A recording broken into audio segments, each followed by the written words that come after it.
In all of American history, only 2 foreign leaders have addressed a joint session of Congress on at least 3 occasions. One was Winston Churchill during and after the Second World War, and the other is Benjamin Netanyahu, the longest-serving prime minister in Israel's history.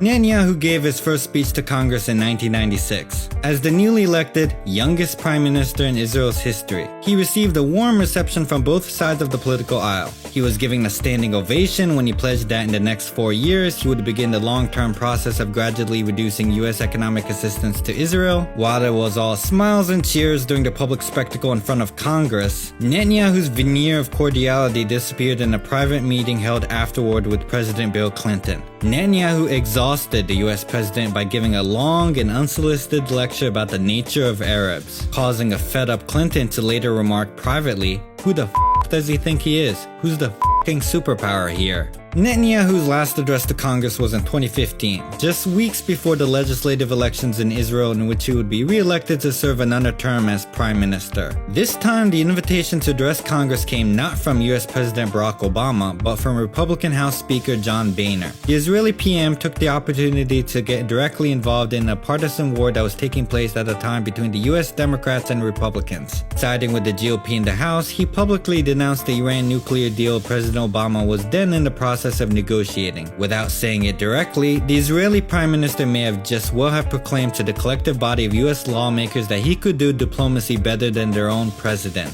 Still, Netanyahu was courteous enough to thank the United States for its generous military assistance. This time, however, he didn't bother to renew his original pledge to reduce Israel's reliance on US aid. In fact, Netanyahu was all too happy to accept the $38 billion military aid package to Israel signed by President Obama. Whether lecturing Clinton on Arabs or undermining Obama's diplomatic efforts, Netanyahu walked through the US halls of power as if he owned the place. He knows he can depend on the stalwart base of pro-Israel lobbyists, and he has become so self-assured that he can even manipulate and control US foreign policy. "I know what America is," Netanyahu once said to a group of Israelis in 2001 when he apparently didn't know he was being recorded. "America is a thing you can move very easily, move in the right direction. They won't get in the way." Within the US-Israel alliance, Netanyahu does see himself as the one holding the cards, and his high opinion of himself may not be completely unwarranted. There has been serious scholarship that has argued that Israel, or at least the pro-Israel lobbying groups working on behalf of the interests of Netanyahu's Israel, are in fact the primary drivers of US foreign policy. For instance, in the book The Israel Lobby and US Foreign Policy, 2 leading political science scholars, John Mearsheimer and Stephen Walt, argue that, quote, "the overall thrust of US policy in the region, the Middle East, is due almost entirely to US domestic politics, and especially to the activities of the Israel lobby," end quote. Mearsheimer and Walt go as far as to say that even the 2003 Iraq invasion was, quote, "motivated in good part by the desire to make Israel more secure," end quote. They point to the role of the small band of neoconservatives with close ties to Netanyahu's Likud party within the George W. Bush administration in propelling the US into a war with Iraq.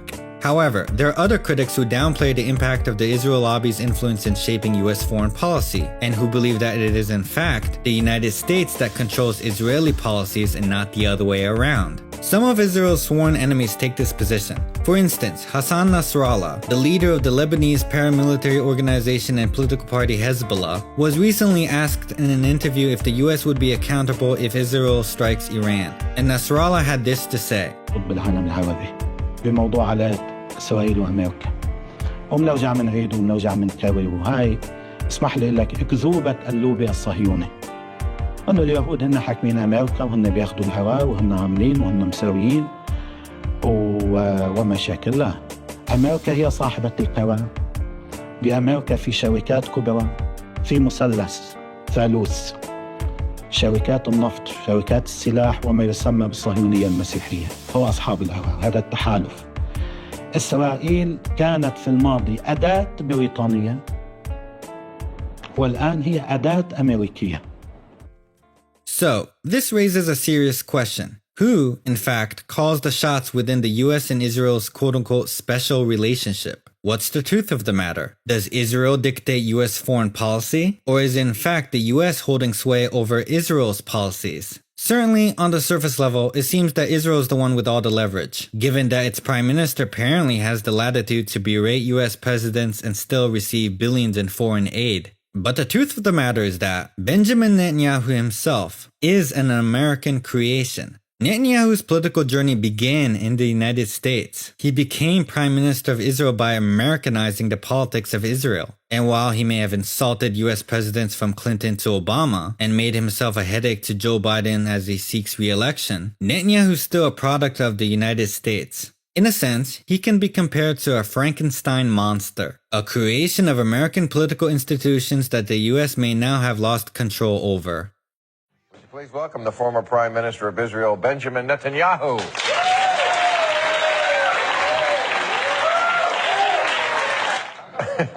And I know when Israeli politicians come to the United States, it usually means they're trying to get their old job back. No, actually it doesn't, because America is of interest to us, whether in opposition or in government. America is important for everyone. But you do want your old job back? Yes, I do. Well, that's the kind of honesty we don't have here in America from our politicians.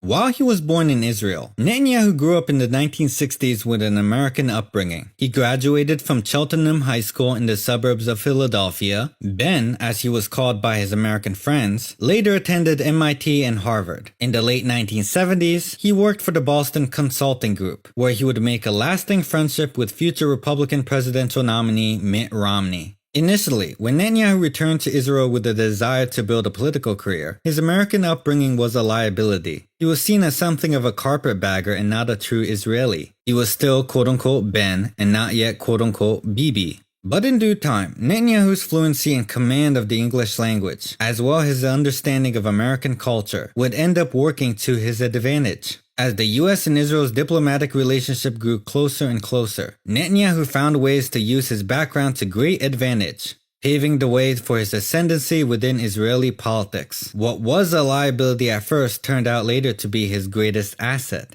Netanyahu got his chance to exploit his Americanized background in building his political career in the 1980s, when he served as Israel's ambassador to the UN. Stationed in New York City, Netanyahu deepened his know-how and abilities, especially when it came to the all-important skill in navigating the US media landscape. He soon became a fixture on American TV screens. His regular appearances on ABC's Nightline with Ted Koppel solidified his role as the program's go-to quote-unquote terrorism expert. Netanyahu also appeared many times on CNN's Larry King Live, which at the time was one of the network's flagship programs. On a scale of 1 to 10 as a great guest, he's an 8. Larry King once said of Netanyahu, if he had a sense of humor, he would be a 10. While being a frequent guest on these US news shows, Netanyahu learned how easy and effective it was to misdirect the attention of American viewers. He learned how to play fast-moving news cycles to create distractions that would conceal Israel's most controversial policies from public scrutiny, and he became a master of distraction and used these skills to shift the American gaze away from Israeli actions. Netanyahu was rather open about this strategy and made arguments that Israel should capitalize on events that distracted the world.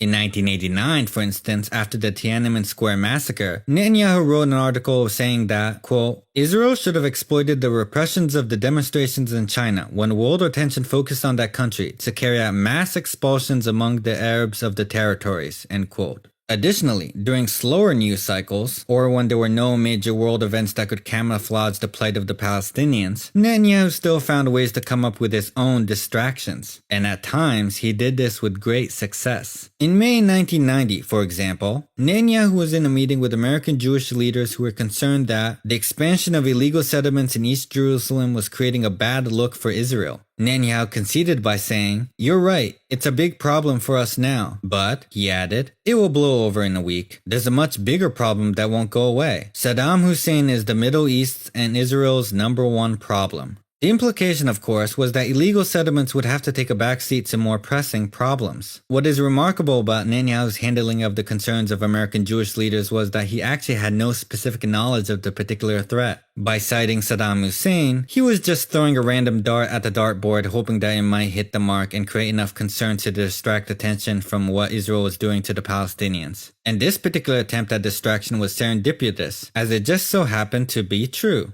Just a few months after Netanyahu proclaimed that Saddam Hussein was the #1 problem, Iraq invaded Kuwait. Netanyahu's wild guess helped cement his place within the American media as the foremost terrorism expert. They loved to interview him, and Bibi delivered. He was a master at playing with American audiences, and he was a showman who understood the power of images. During the Gulf War, for instance, he persuaded a CNN reporter to interview him with gas masks on. Photos show Netanyahu smiling under the mask, almost giddy at the effect this bit of spectacle would have on the American public in generating sympathy for Israel. The absurdity of the stunt even caused Netanyahu to state the obvious. "I must say, this is the darnest way to do an interview," he said. "What it does show, however, is the threat that Israel faces. I cannot tell you when, I cannot tell you how, but Israel will defend itself." The US media was particularly generous to Netanyahu. They often went even further than the Israeli media to defend his reputation. Even during the lowest points in his political career, it would be the American, not Israeli media that would throw Netanyahu a lifeline. And one of the most egregious cases of this came right after the assassination of Prime Minister Yitzhak Rabin in 1995. In the early 1990s, the Israeli Prime Minister Rabin signed the Oslo Accords to begin the peace process with the Palestinian Liberation Organization, or PLO. Netanyahu, who was, at the time, leader of the right-wing Likud party, attacked Rabin for signing the accords. He compared the arrangement to the 1938 Munich Agreement, in which the British government ceded parts of Czechoslovakia to Hitler's Germany. "You are worse than Chamberlain," Netanyahu said to Rabin in the Israeli Knesset. "He endangered another nation, but you are doing it to your own nation." Netanyahu regularly appeared at anti-Rabin rallies. As the right-wing protesters burned effigies of Rabin, they shouted, "Death to Rabin, and with blood and fire we will banish Rabin." The crowds even started to harass Rabin outside his residence. They went so far as to target Rabin's wife Leah, taunting her with shouts like, "You will be strung up like Mussolini and his mistress." The protests were so extreme that other leaders within Netanyahu's Likud party became squirmish and abandoned the rallies. But not Netanyahu, who continued to show up and stay at anti-Rabin protests. He did not flinch and continued to make speeches, adding further fuel to the flames. After Yitzhak Rabin was assassinated by a right-wing extremist, everyone within the Israeli media knew the responsibility Netanyahu bore in creating the climate of hate and fear that led to the death of their prime minister. At Prime Minister Rabin's funeral, the widowed wife Leah shook hands with various dignitaries there, but she refused to greet Netanyahu. Days later, PLO chairman Yasser Arafat also came to console Leah Rabin in her home, but Netanyahu was asked not to come. For a time, it seemed Netanyahu would pay the price for his hardline positions, as his numbers took a nosedive in the polls for the upcoming general election. But as his domestic numbers sank, it was the US media that saved Netanyahu. A week after the murder of Rabin, ABC's Nightline ran a special program featuring various Israeli leaders, including Netanyahu and Rabin's widow, Leah Rabin. As audacious it was to put both Rabin's widow and the man who had participated in rallies that called for his death on the same program, Ted Koppel even went further and posed a question to Leah Rabin that no member of the Israeli media dared to ask. Why, Koppel wanted to know, had she greeted Arafat warmly, but refused to shake Netanyahu's hand? In Israel, where Netanyahu's complicity in Rabin's death was common knowledge, Leah Rabin's snub was understood for what it was, a denunciation of Netanyahu for his role in stoking right-wing hatred for her husband. Koppel's question turned a widow's grievance into an accusation. She was the one being irrational, and Bibi was the true victim. Abetted by Koppel's question, Netanyahu felt confident enough to tell viewers later in the program that the attacks on him for his role in Rabin's death was McCarthyism at its purest. By furnishing him with TV appearances like these, the US media propped up Netanyahu in ways that could not be expected from the Israeli media. In turn, this conquest of the American airways and halls of power eventually elevated his domestic credentials. His poll numbers improved, and just a year after Rabin's death, he became the youngest prime minister in Israel's history. And we moved the capital of Israel to Jerusalem. That's for the evangelicals. You know, it's amazing with that. The evangelicals are more excited about that than Jewish people. It's really, right? It's incredible. Long before Netanyahu entered the political scene, support for Israel within the United States used to be a fairly liberal cause. Throughout the 1960s and 70s, most American Jews and Zionists were ostensibly left-leaning Democratic voters and aligned more closely with labor Zionists such as the Israeli Prime Minister Ben-Gurion or Golda Meir, and the right-wing Likud party had little base of support within the American Jewish community. But during the 1980s, just around the time Netanyahu served as Israel's UN ambassador, the pro-Israel lobby in the United States shifted from left to right. The American Israel Public Affairs Committee, AIPAC, which used to be liberal-leaning, started to court Republican donors who would support them in their opposition to the Oslo Accords. The Conference of Presidents of Major American Jewish Organizations also drifted to the right with the hiring of a hawk named Malcolm Hoenlein as chief executive. And right-wing Christian Zionists started to get involved in the action to lobby on behalf of Israel as well, with the formation and expansion of Christians United for Israel.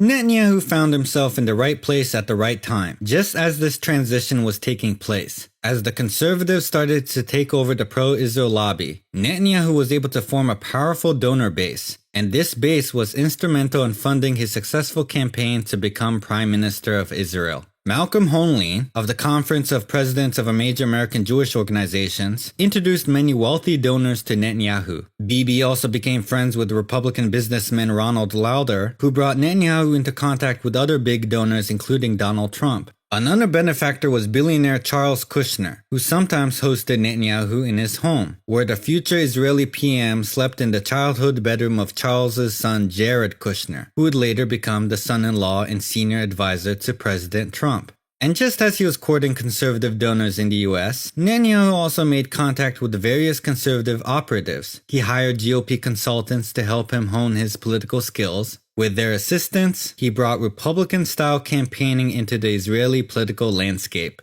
In the early 1990s, Netanyahu hired a famous GOP polling expert Frank Luntz. This was followed by the 1996 election that first made Netanyahu prime minister. For this successful campaign, Netanyahu also hired Republican guru Arthur Finkelstein, a former advisor for several successful campaigns including those of President Nixon and Reagan. By his own admission, Finkelstein's proudest achievement over a decades-long career running conservative campaigns was turning the word liberal into a pejorative. For Netanyahu's 1996 race, Finkelstein crafted sleek American-style attack ads that had previously never been seen in Israeli politics. Netanyahu's first term as prime minister lasted from 1996 to 1999. A decade later, when he ran again for PM, he once more turned to US strategists. For his successful comeback in 2009, he hired a Republican strategist named John McLaughlin to shape his messaging. McLaughlin would also later go on to work as a polling expert for President Trump. But perhaps no GOP figure has been as influential in maintaining Netanyahu's power as the American casino owner Sheldon Adelson,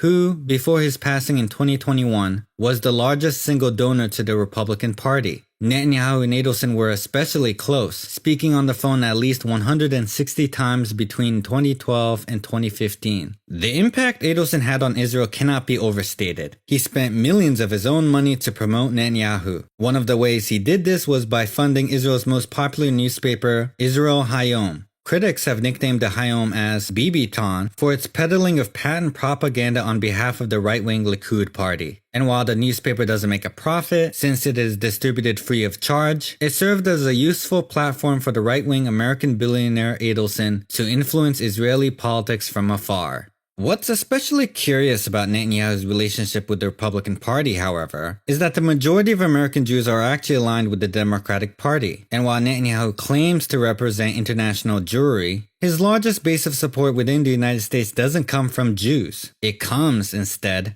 from Christian Zionists. These are mostly white American evangelicals who adhere to the belief that God gave Israel to the Jews. In fact, polls show that this Bible-based conviction is stronger by a factor of 80 to 40% among white American evangelicals than it is among American Jews. Meanwhile, the largest pro-Israel advocacy group in America, with over 10 million members, is also not a Jewish-led group. It is Christians United for Israel, led by the evangelical pastor John Hagee. In his book, Jerusalem Countdown, A Warning to the World, John Hagee makes the extremely anti-Semitic claim that Adolf Hitler was a half-breed Jew sent by God as a hunter to persecute and drive European Jews towards the only home God ever intended for the Jews in Israel. And yet, Netanyahu's not at all repulsed by this extreme anti-Semite who literally justified the Holocaust. On the contrary, he continues to cozy up with Pastor Hagee, and he regularly speaks at annual Christians United for Israel conferences, hailing the evangelicals as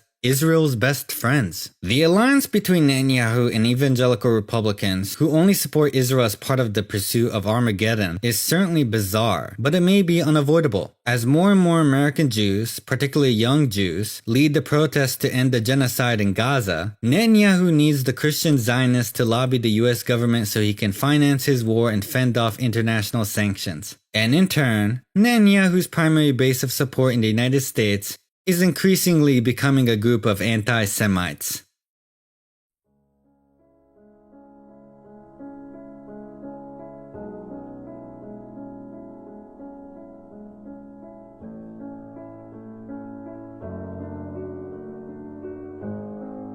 As I record this video in May of 2024, it is true now that Netanyahu is a headache for pro-Israel Democrats in the US. President Biden is certainly not pleased with Israel's recent strike on Iran. Israel's actions in Gaza even forced Democratic leaders and staunch Zionists such as Senator Chuck Schumer to call for early elections in Israel to replace Netanyahu. For Democrats, at least, Netanyahu has become something of a scapegoat. They seem to prefer to attack Netanyahu the individual rather than Israel itself, as it provides them with a way to shield themselves from criticism that they are not pro-Israel in the public eye. But anyone on the American side who wants to blame Netanyahu must remember that it was America that created him. He was elevated by the US media. He brought American politics into Israel. If there is blame to be had, it must be shared. In laying out the role Americans played in the creation of Benjamin Netanyahu, I have touched upon the contributions made by discrete political, commercial, and religious motivations. But there is another, more profound ideological point of intersection that we might mention before concluding. As tens of thousands of Palestinians continue to be killed, we could simply blame the ideology of Zionism that demands the expulsion and exclusion of Palestinians. But stopping our analysis there would be a mistake, because in the end, Zionism itself finds its mirror in the American notion of manifest destiny, the quasi-religious conviction that was used to justify the ethnic cleansing of America's native population. The billions of dollars in US foreign aid to Israel, which allows the genocide of Palestinians to continue, is the material manifestation of the shared ideological worldview that one people has an ordained right to usurp the land and possessions of another. As horrendous as Israel's ethnic cleansing of Palestinians is, it is hardly unique. With the genocide in Gaza, Israel is exercising its own manifest destiny. What is happening in Gaza is a repetition not only of the killings of Native Americans at the hands of Christian nationalists, it finds historical precedent in every settler colonial state that came after the United States, from Canada to Australia. Interestingly, and not coincidentally, these countries also represent some of Israel's biggest supporters. As America gives billions of dollars in aid to Israel, essentially bankrolling the genocide of the Palestinians, it is important to remember how the Zionist ideology used to justify the ethnic cleansing of the native population has a clear correlation with the religious field claims that are part of America's own past. As we witness each day of the ongoing genocide Netanyahu's Israel is committing in Gaza, we must not fall for the trap that this is a uniquely evil action. History did not begin on October 7th, nor did this all start with the Balfour Declaration that established the State of Israel. It is, in significant ways, the culmination of a 400-year history of settler colonialism that had its most extreme manifestation not in Netanyahu's Israel, but in the United States of America.